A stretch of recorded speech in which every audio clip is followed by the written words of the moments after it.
नमस्कार बंधुगण मु सागर कलाकार सागर संगम यूट्यूब चैनल को आपण मान स्वागत करुछि।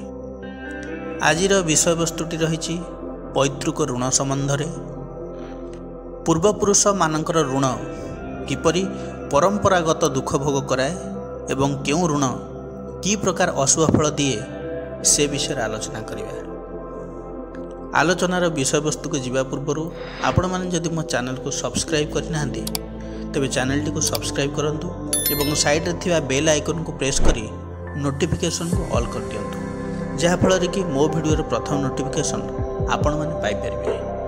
पैतृक ऋण संबंध रे अनेक शास्त्र रे अनेक आलोचना पर्यालोचना देखिया को मिले। सेमती लाल किताब रे पैतृक ऋणर अर्थ हैला पूर्वज बा पूर्वपुरुष मानकर ऋण। एबे एही ऋणटा को ज्योतिष शास्त्र सहित लाल किताब जड़ित करिछि। तेणु पूर्वज मानकर ऋण जहाँकि आमर बाप गोसाप जहाँकि सेमानक द्वारा सृष्टि होता सही कुकर्मर फल इह जन्म पुत्र को एवं वंश परंपरा क्रमे उक्त पापर फल भोग करिया होता है। एही ऋण मुक्त न हेबा पर्यंत प्रत्येक पीढ़ीर जातक मानकरे जन्मकोष्ठी रे ग्रह अवस्थिति एभली एमिति रही थाए जे दुख भोग करिया पड़ी थाए। जदि आम एक घटना उदाहरण को नबा तेबे सूर्यवंशी राजा दशरथ तृतीय जुगरे अंधमुनि पुत्र को बध करी अंधमुनि ठार अभिशाप नेले सत, किंतु यार फल रामचंद्र को एवं लवकुश को भोगिया पड़ता। पारिवारिक अशांति उद्वेग दुख सर्वदा अस्थिरमय जीवनशैली रे सूर्यवंशी जीवन निर्वाह करी शेष मृत्यु लभिबाकू पड़िला। एबे चिंता करंतु पूर्व जन्म रे बा पूर्वपुरुष माने करिथिबा कुकर्मर फल वंशानुक्रमिक भावे सेही ऋण परिशोध न हेबा पर्यंत वंशर दायाद मानकू दुख भोग कराई थाए। तेणु पूर्वपुरुष मानकर ऋण किपरि परंपरागत दुख कराए, क्यों ऋण की प्रकार अशुभ फल दिए ताहा जानिबा। लाल किताब अनुजाई यार प्रतिकार कौन रही किपरि यही ऋण सृष्टि होता है जातक चक्र रे जन्मकुंडली रे आसंतु जानिबा। जदि आमे देखिबा तेबे ऋणर प्रकार एभली स्वऋणर दोषर कुफल 1, मातृ ऋण दोषर कुफल 2, स्त्री ऋण दोषर कुफल, निर्दयी ऋण, पितृ पितामह ऋण, दैवी ऋण, संबंधी ऋण, कन्या और भौणी संबंधी ऋण, अजन्मा ऋण एवं ईश्वरीय ऋण। यार सब विभिन्न विभाग अच्छी कुंडली रे लाल किताब कुंडली रे क्यों जगह क्यों ग्रहर अवस्थिति रहिले यही सब ऋण सृष्टि होता है से विषय आलोचना करें। जदि जन्म कुंडली रे पंचम भाव रे राहु शुक्र किंबा अन्य कहीं पापग्रह थांती तेबे स्वऋण बोली धरा जाए। यह लाल किताब अनुजाई विचार करा जाइछि। पूर्व जन्म रे कहीं व्यक्ति नास्तिक और धर्मशास्त्र रे अविश्वासी, गुरु ब्राह्मण देवता मानकर अवमानना, प्राचीन रीतिनीति और परंपरा प्रति कुठारघात करिथाए, तेबे स्वऋण सृष्टि होई वंश परंपरागत दोष उत्पन्न कराइथाए। सेही कारणरू जे कौनसी पीढ़ी रे पुरुष सदस्य को राजभय, माली मुकदमा, बिना कारण रे दंड, हृदरोग, प्रत्येक कार्य रे विघटन सृष्टि करिथाए। निर्दोष हेले सुधा दंड और अपमान भोग करिया पड़िथाए। जदि यही ऋण थाए तेबे लाल किताब अनुजाई यार प्रतिकार व्यवस्था मध्य अछि। प्रतिकारटी एमती दैनिक स्नान पर सूर्य को जलदान करिवो, निज वंशर रक्त संपर्क जेते जन थिबे और जेते दूर रे थिबे समस्तंक ठारू किछि किछि धन साहाय्य आनी देवस्थान यज्ञ कराइले ऋण मुक्ति हेबो। किंबा कौनसी कार्यारंभ करिया पूर्वरु किंबा जे कौनसी शुभ कार्य रे यात्रा करिवा समय रे किछि चीनी निज पाटी रे पकाई ढोके पानी पी यात्रा करिवो बा कार्यारंभ करिवो। लाल किताब जातक कुंडली रे जदि चतुर्थ भाव रे केतु रही थाए ତେବେ ପୂର୍ବଜନ୍ମରେ ମାତୃଋଣ ହୋଇଥାଏ। ଏହାର ଫଳସ୍ୱରୂପ ମାତୃଋଣ ଦୋଷ ଥିଲେ ଜାତକ ମା ପ୍ରତି ଅସୌଜନ୍ୟ ବ୍ୟବହାର ଦେଖାଇଥାଏ ଓ ତା ଦୁଃଖ ସୁଖରେ ଭାଗିଦାର ହୋଇନଥାଏ। ଧନ ବ୍ୟର୍ଥରେ ଖର୍ଚ୍ଚ ହୁଏ, ଏପରିକି ବିପଦ ସମୟରେ କାହାରି ସାହାଯ୍ୟ ମଧ୍ୟ ମିଳେନି। ସମସ୍ତ ପ୍ରୟାସ ନିଷ୍ଫଳ ହୋଇଯାଏ। ରୋଗ, ଋଣ କିମ୍ବା ଧାର କରଜରେ ଧନ ଖର୍ଚ୍ଚ ହୋଇଯାଏ। ଏହି ଋଣ ମୁକ୍ତି କରିବା ପାଇଁ ଘର ପରିବାରରେ ଥିବା ପ୍ରତ୍ୟେକ ସଦସ୍ୟଙ୍କୁ ଗଣି ସେହି ଅନୁଯାୟୀ ସେତିକି ଗ୍ରାମ ଓଜନର ରୂପା କିଣି ନଈ କିମ୍ବା ସମୁଦ୍ରରେ ଭସାଇଦେବ। ପରିବାରରେ ଥିବା ସବୁଠାରୁ ବୟସ୍କ କିମ୍ବା ବୟସ୍କା ବ୍ୟକ୍ତିଙ୍କୁ ପାଦ ଛୁଇଁ ନମସ୍କାର କରିବ। ଲାଲ କିତାବ ଜାତକରେ ଦ୍ୱିତୀୟ ବା ସପ୍ତମ ଭାବରେ ଯଦି ରବି, ରାହୁ, ଚନ୍ଦ୍ର ରହିଲେ ତେବେ ସ୍ତ୍ରୀ ଋଣ ହୋଇଥାଏ। ଏହାର ପ୍ରଭାବରେ ବିବାହ, ବ୍ରତ ଏବଂ ଅନ୍ୟ କୌଣସି ଶୁଭ କାର୍ଯ୍ୟ ଆରମ୍ଭ ବେଳେ ପରିବାରରେ ପ୍ରାୟ ଅଘଟଣ, ଦୁର୍ଘଟଣା ସବୁ ଘଟିଥାଏ। ପରିବାରର କୌଣସି ବ୍ୟକ୍ତିଙ୍କୁ ପକ୍ଷାଘାତ ଅଥବା ଅନ୍ୟ କୌଣସି ଦୁରାରୋଗ୍ୟ ବ୍ୟାଧି ହୋଇଥାଏ। ବିବାହ ସମୟରେ ଦୁଃସମ୍ବାଦ ମିଳେ। ଏହି ଋଣରୁ ମୁକ୍ତି ପାଇବା ପାଇଁ ହେଲେ ପରିବାରର ଯେତେ ଜଣ ସଦସ୍ୟ ଥିବେ ସମସ୍ତଙ୍କଠାରୁ ସମାନ ମାତ୍ରାରେ ଟଙ୍କା ସଂଗ୍ରହ କରି ଯେକୌଣସି ଶୁକ୍ରବାର ଦିନ 100ଟି ଗାଈକୁ ଘାସ ବା ଦାନା ଖୁଆଇବ। ଯଦି ନିଜର ଶାଳୀ ଥାଏ ତେବେ ତାକୁ ଶୁକ୍ରବାର ଦିନ ନୂତନ ବସ୍ତ୍ର ପିନ୍ଧାଇବ।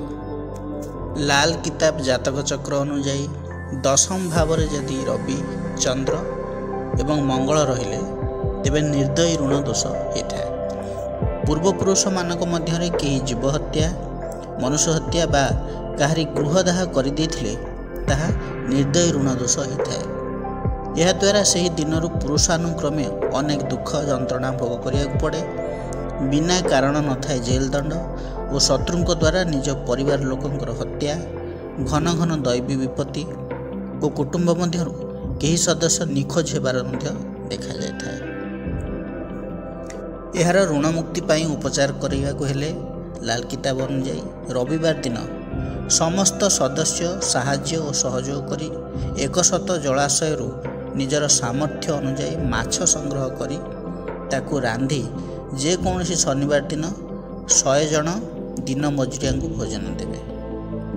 43 ଦିନ ପର୍ଯ୍ୟନ୍ତ ଦୈନିକ ସକାଳୁ ଉଠି କାଉଙ୍କୁ ରୁଟି, ଚୁଡ଼ା, ମୁଢ଼ି କିମ୍ବା ଭାତ ଖାଇବାକୁ ଦେବେ। ପ୍ରତ୍ୟେକ ଦିନ ବବୁରି ଗଛରୁ ଦାନ୍ତ କାଠି ଆଣି ଦାନ୍ତ ଘଷିବେ।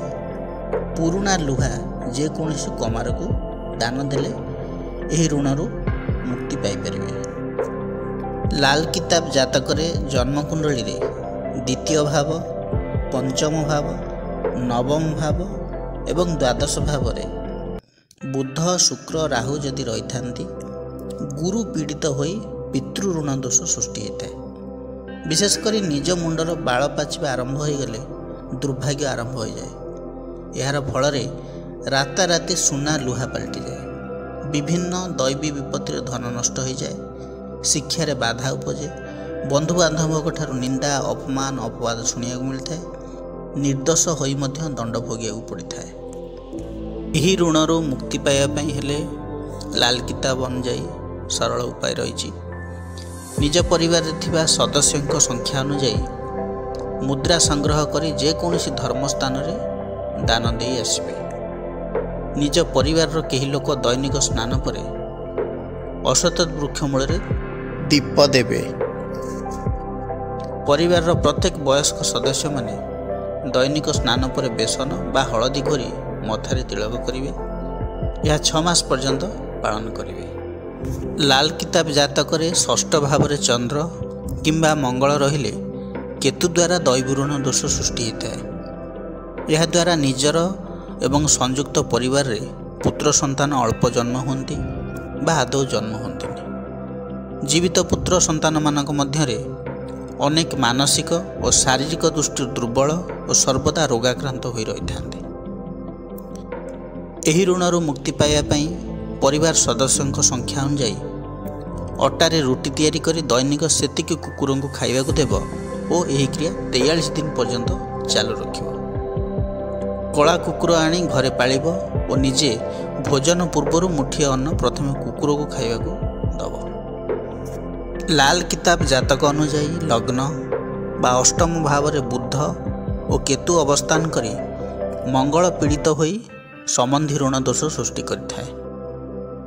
ପୂର୍ବଜନ୍ମରେ ପୂର୍ବପୁରୁଷମାନଙ୍କ ମଧ୍ୟରୁ ନିଜର ମିତ୍ର ବା ପରିବାରର କୌଣସି ସମ୍ପର୍କୀୟଙ୍କୁ ବିଷ ଦେଇ ହତ୍ୟା କରିବା, କାହାରି କୃଷି କ୍ଷେତ୍ରରେ ଅମଳ କ୍ଷେତ୍ରରେ ଅଗ୍ନି ସଂଯୋଗ କରିବା ଅଥବା ଗର୍ଭଣୀ ଗାଈ କିମ୍ବା ମଇଁଷିକୁ ଜୀବନରୁ ମାରିଦେବା ଓ କାହାରି ବାସଗୃହରେ ନିଆଁ ଲଗାଇବା ପ୍ରଭୃତି କାରଣରୁ ଏହି ଋଣ ଦୋଷ ବଂଶାନୁକ୍ରମିକ ଭାବରେ ରହି ଆସିଥାଏ। ଏହା ଫଳରେ ବ୍ୟକ୍ତିର ସାମାଜିକ ମାନ ପ୍ରତିଷ୍ଠା, ଅତୁଳ ଧନ ସମ୍ପତ୍ତି ଥିଲେ ସୁଦ୍ଧା ଅଚାନକ ତାହା ସବୁ ଉଭେଇଯାଏ। ଦୁଃଖ ଯନ୍ତ୍ରଣା ଏପରି ଆସେ ଯାହାକି କଳ୍ପନାତୀତ ମନେ ହୁଏ। ମିତ୍ର ଲୋକ ଶତ୍ରୁ ପାଲଟିଯାଆନ୍ତି, କାହାଠାରୁ କିଛି ବି ସାହାଯ୍ୟ ମିଳେ ନା।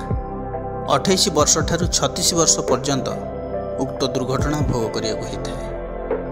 ଏହି ଋଣରୁ ମୁକ୍ତି ପାଇବା ପାଇଁ ହେଲେ ନିଜ ପରିବାର ସଦସ୍ୟଙ୍କ ସଂଖ୍ୟା ଅନୁଯାୟୀ ଅର୍ଥ ସଂଗ୍ରହ କରି ପ୍ରତ୍ୟେକ ସଦସ୍ୟଙ୍କ ପାଇଁ 1000 ଟଙ୍କା କୌଣସି ଦାତବ୍ୟ ଚିକିତ୍ସାଳୟରେ ଦରିଦ୍ରମାନଙ୍କର ଚିକିତ୍ସା ନିମିତ୍ତ ଦାନ ଦେଇ ଆସିବା ଉଚିତ।